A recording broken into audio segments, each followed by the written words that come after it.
Ok, bonjour chers partenaires privilégiés, j'espère que vous allez super bien. Soyez les bienvenus sur la chaîne Une mine échappée en Afrique. Si c'est pour la première fois, vous tombez sur cette merveilleuse chaîne, je vous demande de faire deux choses. La première, abonnez-vous. La deuxième, donnez-nous un cadeau d'un pouce bleu juste pour que la vidéo soit vraiment propulsée. Alors, pour ceux qui ne me connaissent pas, moi c'est Coach Emmanuel Donald Younoufoun, je suis agro-businessman. Et ma spécialité, c'est toujours l'élevage, la transformation et la commercialisation des escargots géants d'Afrique. Ah oui. Mais pour le compte de ce jour, permettez-moi, en tant que digne fils d'Afrique d'origine béninoise, de donner mon point de vue qui peut-être pourra apaiser la tension au niveau de mes deux nations. Je veux parler du petit problème d'épiphénomène entre l'État béninois et l'État du Niger. Est-ce que vous me suivez très bien? Dans cette vidéo, ce serait une vidéo tripartite. La première, je vais parler du Bénin. Quelles sont ses erreurs? Deuxième position, je vais parler du Niger aussi, ses erreurs. En troisième position, je vais faire la synthèse.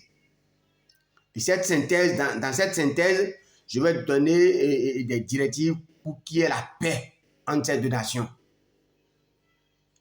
Et cette leçon doit être gravée dans les archives pour que dorénavant, qu'aucun autre président, que ce soit du Bénin ou du Niger, ne commette plus ces erreurs-là. Parce qu'en définitive, c'est les pauvres populations qui en souffrent.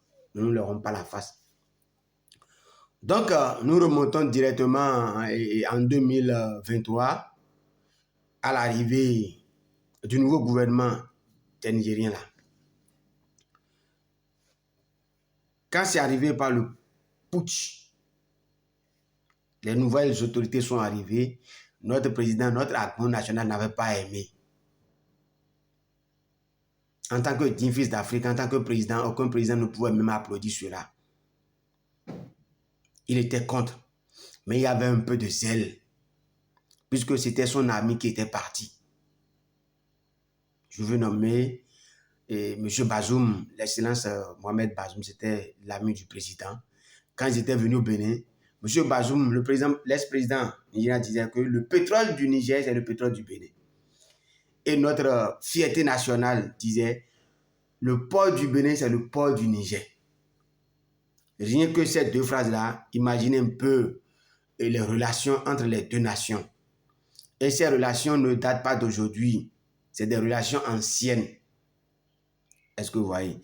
Donc, mettez-vous à la place de notre acteur national. Il ne peut pas applaudir ce qui était arrivé. Aucun président, qu'il soit démocratiquement élu ou légalement élu, ne peut jamais applaudir le putsch à ses potes. Non.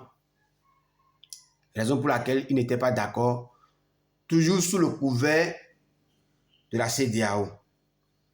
Mais il faut noter, il faut dire les choses telles qu'elles sont, il y avait un peu du zèle dedans. Et ça n'avait pas plu nos frères, aux autorités du Niger, sincèrement. Maintenant, là où je ne suis pas aussi d'accord avec ma fierté nationale, mon président, son excellence Patrice Talon là, la fermeture radicale des frontières dans le temps, il pouvait voir un peu dedans. Parce que les Nigériens étaient nos partenaires privilégiés au port de Cotonou. Les opérateurs économiques nigériens n'ont pas prévu que cela arrive. Ils avaient déjà des commandes en vue. Les marchandises étaient au port autonome de Cotonou. Avant que cela ne vienne, oui, personne n'a prévu cela. Personne. Mais quand c'est arrivé, oui, nous sommes dans un groupe et qu'il faut être enfant fidèle du groupe. Il faut respecter les règles de la communauté, mais, il y a un mais, il faut aller mettre un bémol dedans. Oui, il faut fermer les frontières parce que pour marquer son mécontentement, mais avant de fermer là, il faut penser à la population, aux opérateurs économiques qui n'ont pas prévu cela, qui n'ont pas prié, qui n'ont pas travaillé pour que cela n'arrive. Pour dire qu'à ceux-là, nous sommes en contrat avec eux, nous sommes en partenariat avec eux. Et actuellement où c'est arrivé là, ils ont des marchandises plenty au port. Alors, s'il était à la place du président, j'allais demander à la communauté nationale et internationale, oui, nous allons fermer les frontières. Oui, nous ne sommes pas d'accord avec ce qui s'est passé. Mais nos frères opérateurs économiques là, qui ont des marchandises avec nous là, comment on va gérer? Donc, permettez-moi, donnez-moi quelques laps de temps.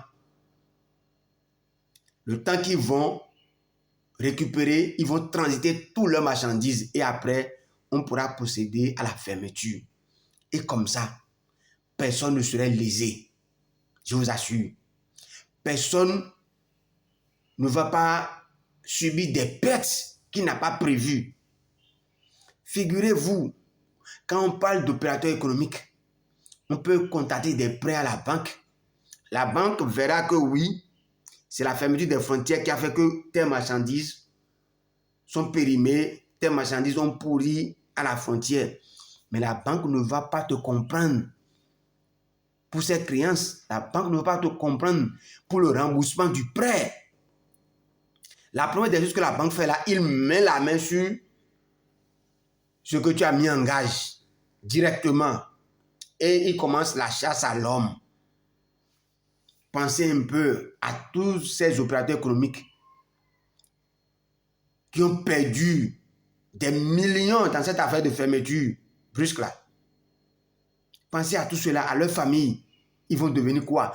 Tous ceux qui mangeaient dans ces différentes sociétés ou entreprises là, où il y a la fermeture, quand il y avait la fermeture, les marchandises sont restées à la frontière pourries, les céréales, les conserves, tout ce que nous connaissons là, tout ce qu'on avait vu passer là, tout cela a pourri. Est-ce que c'est la CEDEAO qui avait ordonné la fermeture là?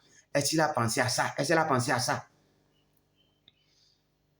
Est-ce qu'elle a pensé à tout cela, à tous ces hommes et femmes qui traînent des dettes, des millions de dettes au cou aujourd'hui? Est-ce que la CEDEAO a pensé à tout cela? Comment on peut les aider?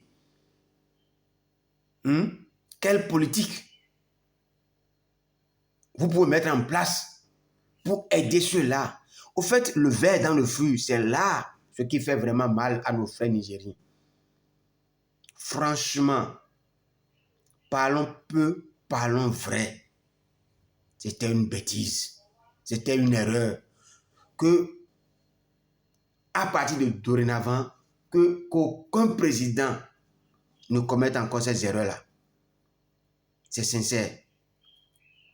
Et c'est le lieu de rappeler à l'INSAE, au secteur de statistique de chaque pays africain, de pouvoir faire correctement leur devoir, c'est-à-dire les différents pays avec lesquels votre pays est en train de faire, d'avoir des contrats commerciaux. Vous devez faire sortir la statistique, le pouvoir d'achat de chaque pays avec votre pays là, et voir qui sont vos partenaires privilégiés. Et sachez que ceux-là, tous les ministres doivent connaître, tous les directeurs doivent connaître qu'avec ceux-là, c'est un traitement privilégié, un traitement différent des autres. Parce que ce qu'ils apportent, ce qu'ils rapportent à notre trésor là, on a évalué ça, c'est du lourd. Le jour où on va perdre cela là, on aura vraiment chaud. Oui, hein. Parce que gouverner, c'est prévoir. Je ne suis pas politicien. Pour les jeunes politiciens qui vont arriver, qui sont en train de se préparer pour la relève là, vous devez aller à cette école-là. Donc, chers amis, je répète que l'INSAE doit faire sortir un tableau statistique des liens, des contrats bilatéraux là, Donc comme ça, les autorités doivent comprendre la valeur de chaque pays, le pouvoir d'achat de chaque pays et comment traiter chacun. Dans ces situations-là, on ne devrait pas mettre le cœur. On devrait réfléchir avec la tête et prendre les bonnes résolutions en son temps. Est-ce que vous voyez? Oui, le président a reconnu après, mais le coup est parti, on ne peut plus rien faire. Est-ce que vous voyez? Maintenant, par rapport aux autorités du Niger, là, vous êtes deux pays pauvres et vous vous prenez comme des puissances. Le Bénin est un pays pauvre, parmi les pays très pauvres. Le Niger aussi parmi les pays très pauvres. Et maintenant, là, on se prend pour... C'est tout comme si deux grenouilles qui se prennent pour des taureaux ou bien pour des éléphants. C'est ce que moi, je suis en train de voir. Le Niger, oui, ils ne sont pas d'accord. Je suis entièrement d'accord. C'est que, d'une part, je les comprends. Est-ce que vous voyez? D'une part, je les comprends. Parce que dans les moments les plus difficiles, là, on leur a fermé la porte. C'est normal qu'ils aillent trouver ailleurs. On dit c'est dans le malheur qu'on reconnaît les vrais amis. Donc, il y a les autres pays avec lesquels ils ont commencé par faire leurs affaires. Et c'est après que nous-mêmes, on a constaté. On avait ignoré la valeur des fesses. C'est quand venu le moment de s'asseoir maintenant qu'on reconnaît la valeur des fesses. On avait ignoré leur contribution dans notre trésor, dans notre budget. Et quand on leur a fermé là, quelque temps après là, bonjour les dégâts. Il fallait penser à ça d'abord, comment régler avant de fermer. Est-ce que vous voyez? Oui, eux-mêmes, ils ont cherché ailleurs. Maintenant, ils ne font plus. Pas pur orgueil. Pas pur orgueil. Est-ce que vous voyez? Pas pur orgueil. Les autorités nigériennes ne veulent plus travailler avec nous. Je vais profiter de l'occasion pour donner une petite leçon de géographie à ceux qui pensent que nos voisins, nos frères du Togo là, étaient plus intelligents que nous. C'est faux. Le Togo n'a pas de frontière avec le Niger.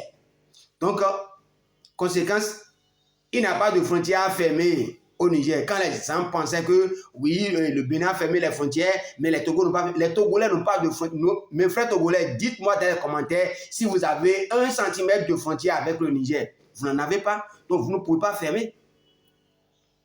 Est-ce que vous voyez? Donc vous ne pouvez pas fermer. Donc ceux qui pensent que, ah oui, il y a expérience, aucune expérience n'a joué là. Vous n'avez pas de frontière avec les gars là, donc pourquoi fermer? Vous ne pouvez rien fermer. C'est aussi simple que ça. Aussi simple que ça. Et vous voyez. Donc ils sont partis là-bas et c'est vrai, c'est l'orgueil. D'abord, c'est des militaires haut gradés, c'est des putschistes et c'est des Sahéliens. Vous voyez pourquoi les Sahéliens ne sont pas gros? Parce qu'ils sont prêts pour la misère.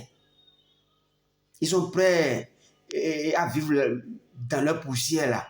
Ça ne leur dit rien. Hein, ça ne leur dit rien.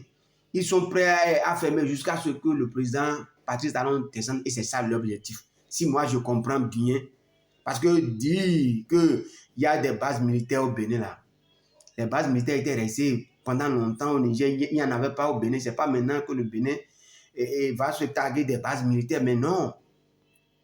Et la réaction du gouvernement a été pour lui dire, venez. Et avec vos radars qui arrivent à détecter les bases militaires là, avec vos médias indépendants, peut-être ils sont là dans l'invisible, nous-mêmes on ne voit pas là, vous allez nous aider à les détecter. C'est la bonne foi. Est-ce que vous voyez? C'est la bonne foi. Mais il dit non, c'est tout comme si quelqu'un qui voulait tuer son chien là, il accuse de rage. La femme qui veut quitter son mari là, dit toujours que le mari n'est pas bon. Je les comprends. Je les comprends parfaitement. Est-ce que vous voyez? Vous avez raison dans votre orgueil. Mais sachez que les deux pays, les deux États qui sont dans leur orgueil mal placé là, vous êtes en train de faire souffrir volontairement. Je dis bien volontairement les pauvres populations. C'est les pauvres populations qui souffrent. Si on demandait aux opérateurs économiques du Niger d'aller passer par le Togo là, c'est leur faire subir la croix et la bannière. Je vais vous expliquer ça. Passer par le port du Bénin, là, c'est ce qu'il y a de plus avantageux pour vous. Et vous le sachez. Mais vous n'êtes pas libre. Parce que le pouvoir dit non, passez par là-bas. Les militaires, les autorités, là, ils ne sont pas des commerçants. Ils ne sont pas des commerçants. Ils ne sont pas des opérateurs économiques. Donc, ils ne maîtrisent rien dans le rouage, dans tout ce que vous vivez. Sur la voie là, ils ne maîtrisent rien. Puisque ce sont eux qui ont le pouvoir actuellement là, vous ne pouvez que subir. C'est comme l'a dit l'autre. Vous allez subir, mais vous ne pouvez rien faire. Je donne un petit exemple. Je dis de n'importe quoi. Peut-être quitter le port du Bénin pour aller au Niger, là, vous allez parcourir peut-être 800 km. Mais aller au Togo, là, vous allez parcourir 3000 à 5000 km. Regardez, c'est que la quantité de carburant que vous allez utiliser.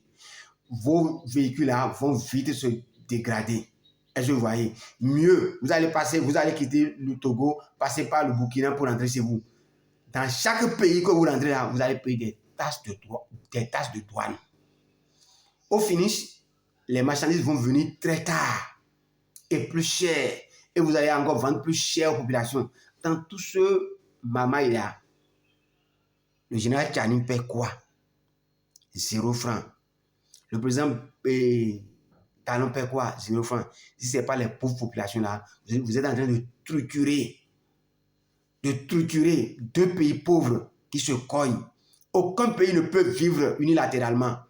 Le Bénin a besoin du Niger, le Niger a besoin du Bénin. On doit se donner la main pour évoluer. Et les panafricains là, au lieu de jouer la médiation, d'apaiser les tensions de part et d'autre, vous êtes là à raconter des coups. Tiani et puis la Chine ont donné la leçon, ont discipliné Talon. En disant ça là, je vous assure, mon président, il est fier dans son orgueil. Il est plus qu'un militaire, c'est qu'il va vouloir aller jusqu'au bout. Comme ça là, vous n'aidez personne, vous n'aidez c'est que vous n'êtes pas utile à quelque chose dans cette affaire là. Si c'est comme ça vous allez parler là, vous êtes en train d'aggraver les choses. Le général Tchani, c'est un militaire, c'est un général là, il ne va pas démordre. Mon président ne va vouloir démordre si vous ne continuez pas à bavarder comme ça. Quand deux personnes se battent là, le troisième vient, c'est pour calmer. Vous êtes des frères, arrêtez-moi ça. Et caressez chacun dans le sens du poil, mais en lui disant les vraies vérités. Arrêtez vos discours belliqueux là. Ça ne nous avantage pas. Quand vous avez dit ça, vous avez vu la réaction, la hiérarchie béninoise là a demandé encore de fermer le passage fluvial où les gens passaient par là du nord et du Niger pour venir ici. Ils sont encore fermés à cause de vos bêtises là. Par exemple, vous avez dit ça là, le ministre est sorti, le premier ministre nigérien est sorti pour dire il y a un truc là, il y a encore aux bases militaires, mais incapable de venir nous montrer. On dit viens nous montrer. Il n'est pas venu, mais c'est là. C'est tout comme si, oui, mon chien enragé, il faut le tuer. Nous-mêmes, on a compris qu'ils ne veulent plus rien cirer avec le président actuel, mais c'est les populations qui en souffrent. Vous êtes assis dans vos bureaux climatisés là, les gens sont en train de souffrir sur les voies. Les gens sont en train de manger la misère, comme on a l'habitude de le dire. Il y a fort. Vous ne payez rien. Même si on dit que le maïs ça coûte maintenant 5000 francs le kilo là, vous allez même manger le maïs avant les cultivateurs. Et les pauvres populations. Vous êtes en train de faire votre révolution là pour qui? Et contre qui? Est-ce que c'est pour la population que vous êtes en train de faire votre révolution là? Si c'est pour la population là, écoutez la population. Écoutez vos opérateurs économiques là. Ils souffrent en prenant le corridor que vous l'avez exigé, vous l'avez imposé là. Ils sont en train de souffrir dangereusement. Ils sont en train de souffrir dangereusement. Il n'y a pas mieux ailleurs que de passer par le Bénin. Et aussi à mes autorités béninoises. Vous avez créé déjà, oui, on va supporter. Maintenant, comment régler? Quel est le climat d'affaires que vous avez proposé à nos frères nigériens pour qu'ils puissent revenir ici? Vous leur avez, vos actions les a endettés. Maintenant, comment réparer? Il n'y a pas de problème sans solution. Pourquoi ne pas dire, bon, on fait sortir un décret pour les opérateurs économiques du Niger à partir de cet instant, ou bien pendant 2 ans, vous avez une exonération sur le temps, ou bien vous avez une réduction de 25% sur les frais de douane, histoire de permettre à ceux qui avaient perdu de gagner un peu. De gagner un peu. Personne n'est con. Tout le monde veut là où c'est mieux. Là où c'est mieux. Parce que le Bénin, même si on nous dit que nous n'avons pas de pétrole, quoi là, encore ça là, c'est à vérifier après. Ce que Dieu nous a donné, notre situation géographique. Le Bénin, c'est comme une main.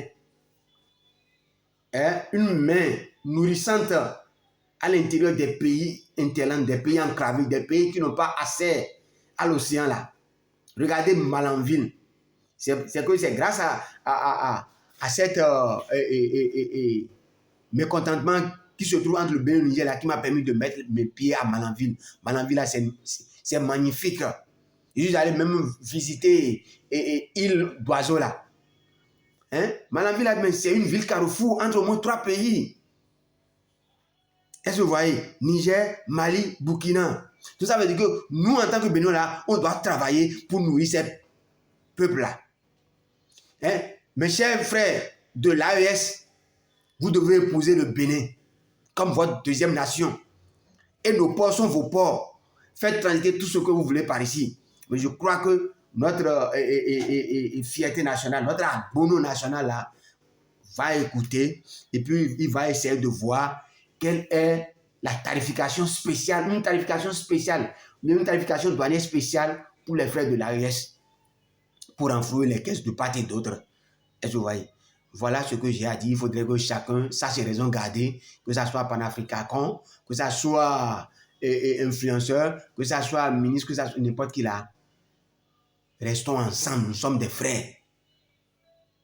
C'est les colons qui ont mis des frontières, sinon il n'y a pas de frontières. C'est les mêmes peuples, c'est les mêmes peuples. Arrêtons de nous torturer, arrêtons de nous torturer. Nous sommes des pays pauvres. Avançons, travaillons la main dans la main pour le bonheur de la population. Si réellement vous savez que vous êtes là pour la population et non pour des oligarques, pour des mains invisibles là, sachez que vous êtes en train de maltraiter votre population dans votre orgueil mal placé. Sachez que vous êtes en train de pécher dangereusement contre votre population. Sachez que vous êtes en train d'affamer la population. Si vraiment, si réellement vous pensez au bonheur de la population, c'est que enterrez la hache de guerre et revenez à de meilleurs sentiments, que ce soit du côté Niger que du côté Bénin. On aura à gagner plus en ouvrant nos frontières, en travaillant ensemble pour la libre circulation des biens des personnes entre les États membres, les États africains. C'est ce que j'ai pensé à vous dire. Il est temps qu'on enterre la hache de guerre. Vous n'êtes pas des pays riches. Vous n'avez rien. Le Niger n'a rien. Le Bénin n'a rien. Alors enterrez la hache de guerre. Déposez vos orgueils là, quelque part là, et travaillez pour le bonheur de vos peuples, des deux peuples. Le peuple ne veut que le pain et la paix. Facilitez les choses aux deux peuples. Facilitez les choses. Arrêtez de nous endetter